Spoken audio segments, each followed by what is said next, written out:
Hora de falar sobre a saúde aqui no Bom Dia MS. Para muita gente, a pandemia pode ter agravado o estresse causado pela rotina. Estou falando de excesso de trabalho, problemas financeiros, perda de alguém querido e por aí vai. São tantos motivos, né, gente? E aí, com a pandemia, tudo ficou mais difícil. E quando a gente não consegue lidar com tudo isso, podem aparecer doenças psicossomáticas, que são aquelas de fundo emocional.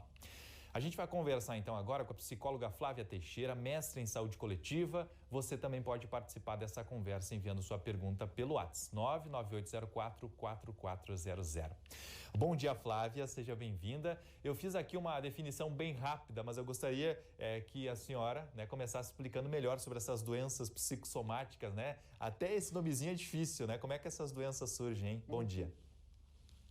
Bom dia, Cleto.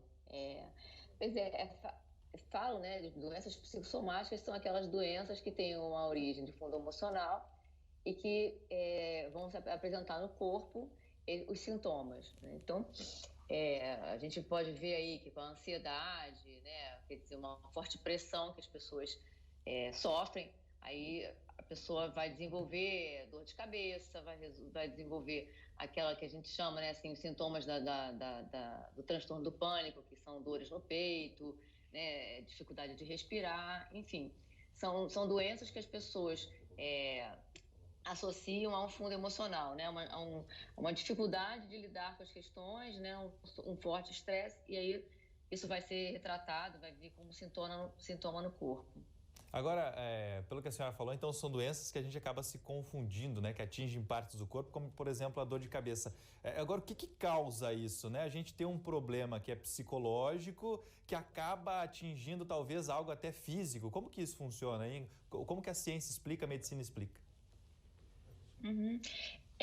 O que acontece, né, é que a gente usa essas terminologias, né? A doença psicossomática, para explicar muitas vezes, porque você chega lá, você faz um exame e não detecta nada naquele exame, naquele momento. Então, a pessoa parte dali com um diagnóstico de que ela tem uma doença, né, que aquilo ali é algo psicossomático, que foi de fundo emocional. Mas a gente não pode pensar que somos indivíduos dicotomizados, né? Nós somos um fruto da interação de corpo e mente, né? de físico e mental. Então, quando nós sofremos um grande estresse, temos dificuldade de lidar com situações como uma grande perda, né? E isso a gente não consegue expressar da melhor forma, né? Aí nós sim podemos somatizar isso no corpo. Então, o corpo dá sinais de que as coisas não estão indo bem. Então, quando isso acontece uma vez, duas, e passa, dá um sinal, aquele sinalzinho, né, de alerta, mas quando é recorrente, a pessoa precisa ir buscar uma ajuda mais especializada, né, buscar um médico que acolha esses sintomas e buscar também um tratamento psicológico para entender um pouquinho mais, né, dessa dificuldade de lidar com essas situações do dia a dia. Flávia, vamos lá, vamos por partes então. Por exemplo, pegando a alergia, que a gente sabe que surge também por conta do estresse. Como vocês, profissionais, conseguem diferenciar se é influência da doença psicossomática ou não? É através de um exame de sangue? Como que vocês conseguem diferenciar? E como, inclusive, o paciente pode tentar diferenciar isso?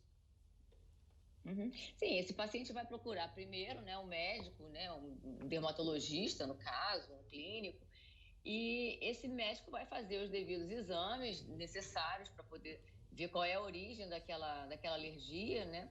E quando não consegue identificar, ele muitas vezes faz esse encaminhamento para um psicólogo para poder entender melhor, né, da onde está vindo esse acometimento, mas eu penso que os médicos devem entender que não tem uma causa, uma lesão orgânica ali, mas que é preciso cuidar daquela, por exemplo, alergia, né? Então ele faz o cuidado, ele trata aquela alergia e faz um encaminhamento psicológico. Agora a gente está enfrentando uma pandemia, Flávia, e aí a falta de ar, né? Como saber se a falta de ar é por conta da ansiedade ou também se é por conta da influência da doença? Tem como diferenciar isso? Sim, eu já tive até amigos, né, que passaram por isso. Lá, já até no início da pandemia, a pessoa ficar muito estressada, muito ansiosa, angustiada e sentir as fortes dores no peito, né? Aquela falta de ar e entrarem até em pânico e fica pior ainda, né? Os sintomas se agravam. Então é importante, né? À medida que a pessoa vai sentindo esses sintomas, procurar um médico, né, para descartar essa possibilidade do Covid, porque realmente são sintomas, às vezes, que se assemelham muito, né, por conta da falta de respirar, né, e descartando isso, parar, né, e refletir, né, que medo tão grande é esse, que estresse tão grande é esse, e de que forma que eu posso minimizar isso na minha vida, né? Então vamos lá, vamos reforçar. A gente já falou de dor de cabeça, falamos de falta de ar e falamos de alergia. Quais são as outras doenças, né, comuns com relação a essas doenças psicossomáticas? Olha, eu vou te dar um exemplo que é bem corriqueiro, né? É a tal a dor de barriga de nervoso, né? Aquela diarreia que a pessoa sente quando está sob um forte estresse, aquelas pessoas que têm muita dificuldade de falar em público, né? Então, a gente costuma ver que a pessoa está com muita dor de barriga, de tanto nervoso. Então, isso é natural de acontecer, né, Clécia? Isso faz parte da natureza humana. A gente ficar exposto a uma situação desconhecida, uma exposição pública. Então, faz sentido, né, essa alteração do sistema nervoso. A grande questão é quando isso tem um nível muito alto, né, uma recorrência muito grande, então a pessoa precisa entender que dificuldade é essa, né, do que o corpo está falando, né, das dificuldades dela. Então, assim, essa dor de barriga, vômitos, né, também tem muito a ver com essa questão, né, do estresse, né, do medo de exposição, né, dessa ansiedade, se eu vou conseguir ou não êxito naquilo que eu vou fazer, né? Vamos lá, vou abrir espaço então para os telespectadores. A Mara de Dourados fala o seguinte: excesso de ansiedade, é necessário procurar qual profissional? A gente viu até no domingo no Fantástico, né, uma reportagem do Drauzio Varela falando aí que o Brasil é um dos países que mais sofrem com relação à ansiedade, né? Que profissional a Mara tem que procurar para tentar resolver esse problema dela da ansiedade? Uhum. Eu penso que ela pode procurar, né, um psicólogo, um profissional da psicologia, e junto, né, o profissional com ela vão fazer uma avaliação desse nível de ansiedade. Muitas vezes é preciso entrar com uma medicação, né, procurar um psiquiatra para poder regular um pouquinho desse grau, desse nível, para que a pessoa possa não ter disfunções na vida dela no dia a dia, né? Porque um nível muito alto de ansiedade acaba que paralisa essa pessoa, e essa pessoa passa a ter muitas dificuldades de lidar com pequenas ações do dia a dia dela, né? E a psicologia vai ajudar ela a entender que ansiedade é essa, da onde vem, né? Como lidar melhor com isso, né? Quando a gente toma consciência do que está trazendo aquele sintoma para a gente, fica mais fácil a gente entender e ver de que forma que a gente pode lidar. Tem mais uma aqui, vamos lá. Passo mal só à noite, com muita aceleração no coração. Parece que eu vou morrer. Já fui parar no médico umas 4 vezes. O telespectador não se identificou. Mas diz o seguinte: eu já fiz exame do coração, já fiz todos os exames e não passa. Os médicos não encontram nada. Será que é doença emocional? Provavelmente, né? Tem um fundo aí bem grande emocional. Não sei do que ele está dizendo, mas parece que ele está talvez começando a desenvolver até um transtorno de pânico, né? E é bom procurar um profissional que possa ajudar, um profissional qualificado, porque isso com uma recorrência vai trazer muitos prejuízos, né? E às vezes, à noite, quando se aproxima, desperta em algumas pessoas, né? É um gatilho de maior medo, de maior ansiedade, né? Por conta de que a noite se aproxima e se eu passar mal, como é que vai ser, como é que eu vou ter socorro, se eu vou ter atendido rápido. Então, isso vai agravando mais ainda, vai dimensionando mais ainda. Os sintomas vão tomando uma dimensão muito maior.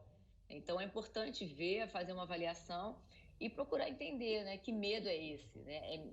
Que ansiedade é essa, né? Que pavor é esse que ele está tendo, né, quando a noite se aproxima. Perfeito. A pergunta do Orlando agora. Pergunte à doutora se a insônia e irritabilidade são sintomas da depressão e se vale a pena tomar calmantes. A pergunta do Orlando. Uhum. Sim, podem ser, né? Os sintomas podem ser comorbidade. A ansiedade ela pode estar associada à depressão, sim, à insônia.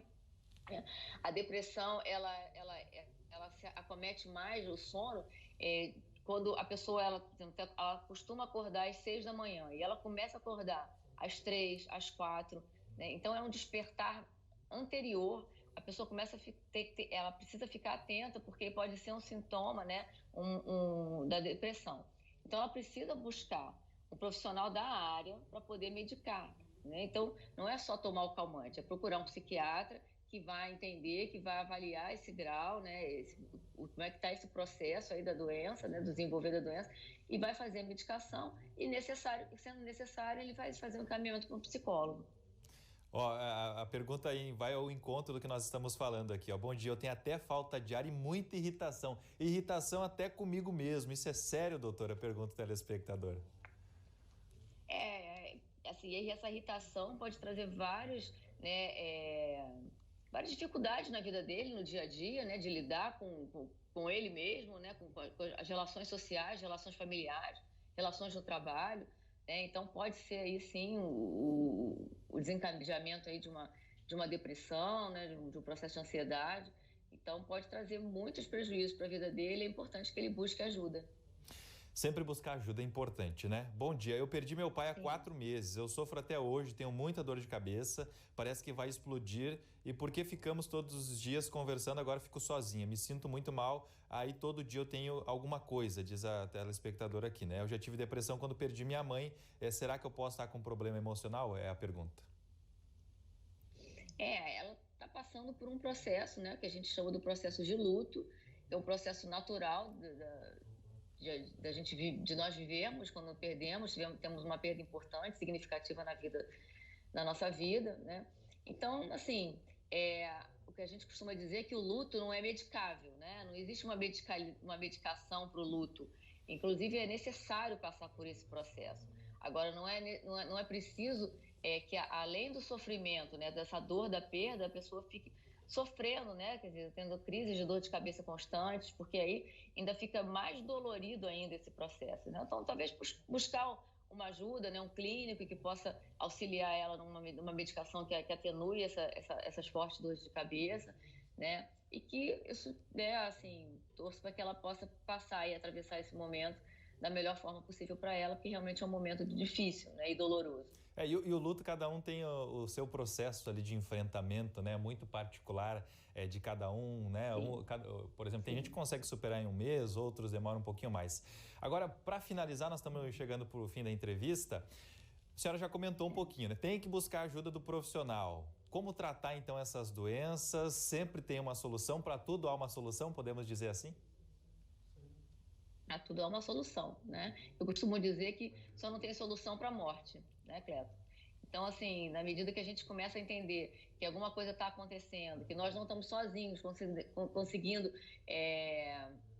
gerir aquela situação, né? E, então, buscar ajuda, né?